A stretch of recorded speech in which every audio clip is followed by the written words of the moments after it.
and welcome to another episode of News ले लो news.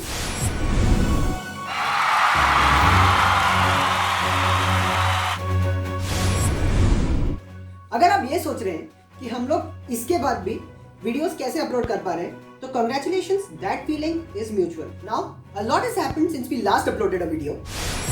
Australia's bushfire disaster is beginning to emerge. The bushfires have killed 18 people. They've killed close to 500 million animals. Reported the highest one-day death toll from coronavirus than any other like country. France and the UK are still bracing for the worst of the pandemic, regularly as the country with the most fatalities. Today alone, the This US intense that Kirkwood fire igniting palm trees here. महसूस किए गए हैं अहमदाबाद, राजकोट, मोरबी और So quite evidently, the world needs this show, otherwise it simply slips into anarchy. With that across, let's quickly jump into our topic for the day, which is TikTok, TikTok, TikTok. Just kidding. Today we are going to be talking about police brutality, or as the police would like to call it. One bad hamburger at McDonald's does not make McDonald's bad. Nigga, what the fuck is that? That is true. But the thing is now, nobody has ever gotten beaten up by a hamburger. But the cops... You're not doing anything. What the? Operation in Minnesota's history. Local and state police and 4,000 members of the National Guard took a stand, aggressively using tear gas. Streets shortly after telling reporters that before Washington. The entire Washington, D.C. National Guard has been activated. Police responding with tear gas.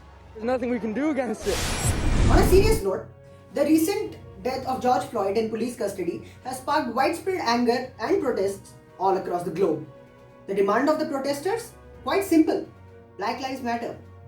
The deal is the very unfortunate custodial death of George Floyd is not the only reason behind the protests. Rather, it is the last straw over the already brewing public anger and disbelief in the police system all across the United States of America. The protests, in a lot of ways, represent bottled up anger against police brutality over the years. And I've got to say, the way the police has decided to handle these protests is not really helping their overall reputation.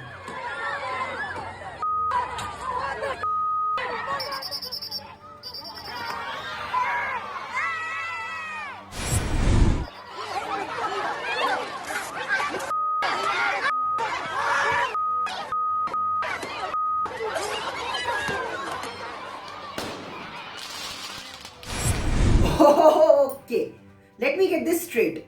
The police has resorted to subduing protests against police brutality by brutally assaulting the protesters. This is not the first time that the police department in question, Minneapolis Police Department, has been accused of being particularly aggressive against certain non-white communities. About 20% of Minneapolis's population of 430,000 is black. But when it comes to the police getting physical, with kicks, neck holds and takedowns, about 60% of the times, the person who is being subjected to that force is black. Community leaders have gone as far as to suggest that this particular behavior of the police department towards black communities may be the reason why the fury in the city goes way beyond simply Mr. Floyd's unfortunate death. That stat is simply horrifying and utterly distasteful. Not only this, some of the other major police departments in America have also been accused of targeted violence against non-white communities, let's say. As per a report, about 42 million African Americans have been killed in police shootings from 2013 to 2019. That is the highest amongst any community. Another report suggests that an African American person is 3 times more likely to get killed in a police shooting than white people. A lot of complaints about police brutality are being filed every now and then, which just comes to show that the police have been exercising unjust liberty in the name of reinforcing the law. Very recently, the video of a police van driving straight into a group of peaceful protesters in New York went viral all over social media.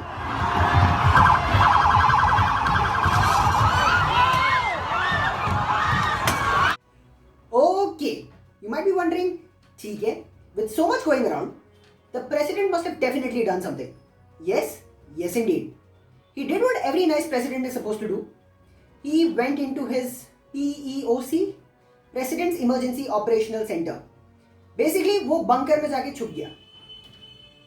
And it does not end there. Later, when asked about the president's visit to the PEOC, he casually replied कि मैं तो बस bunker की functionality और उसका structure check करने गया था. That, my dear friends, is the worst cover-up story I've heard since. I understand all of this seems terrible. The police is operating as it pleases. The president is busy exploring the sturdiness of the bunker. So what's next for USA? Well, a lot of people have tried taking the judicial route in order to try and fight against police brutality and injustice. Just to put that in perspective, according to a report published in the Wall Street Journal, over the course of the past 5 years, 10 of the biggest police departments in USA have given out more than $1 billion on civil rights settlements. Dude, I'm no judge, but if you're spending something north of $1 billion on misconduct settlements, maybe this is the right time to consider what right conduct actually is. Even despite all of this, it is not easy to push through with a civil rights case against a cop in the United States of America. Which brings us to the case of Michael Brown. Back in August 2014, Michael Brown was shot by 2 white cops in Ferguson, Missouri. Now, here's a defense attorney explaining why the family of Michael Brown will have a tough time suing the cop who shot him. Civilly? Sure, they could go after him civilly. The problem is he has qualified immunity. He's going to say that I was acting within the scope of my employment. This is what I was doing. Yeah, that's right. Cops in the United States of America exercise something called qualified immunity, which when explained properly sounds like somewhat of a James Bond level liberty. Qualified immunity is a legal doctrine in the United States federal law which shields government officials from being held personally liable for any actions performed within their official capacity unless those actions violate already established federal law. Which when translated from Hubba Booba to English literally means that lawsuits cannot be filed against government officials for their misconduct unless those exact set of actions have been declared misconduct in a previous case.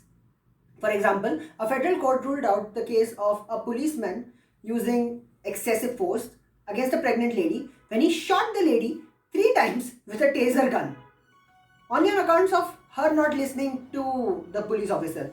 The court said that the law on stun gun use was not clear enough in order to explain the situation, basically.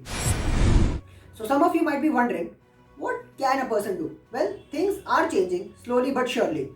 For example, Confederate statues of leaders who had slaves or promoted slavery are being taken down all across the United States of America.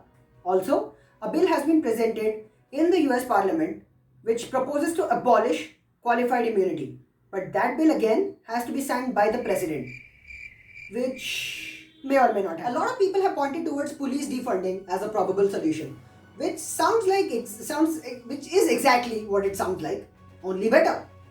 Police defunding is basically an idea that tells people that instead of heavily funding the police and militarizing them, you should instead redirect those same funds towards activities and institutions that impact the general crime rates gravely. For example, mental health facilities, stable housing, and employment opportunities. Lastly, let's look at Camden, New Jersey. Just a few years ago, Camden was under a corruption-ridden force. That is until 2013, when they decided to dissolve the entire police department and rebuild it from the ground up.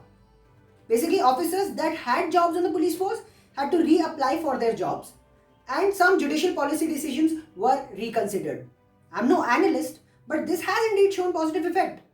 There has been reinstitution of public faith in the police department. Also, the number of excessive force complaints has gone down dramatically. To sum it all up, I would like to say that the public getting outraged over police brutality is a very genuine human emotion. The US government should indeed take into consideration the demands of the protesters to bring about some much needed reforms into the way policing is carried out in the modern day and age, to better fit the needs of the society and to better impact its development. This also applies to our country.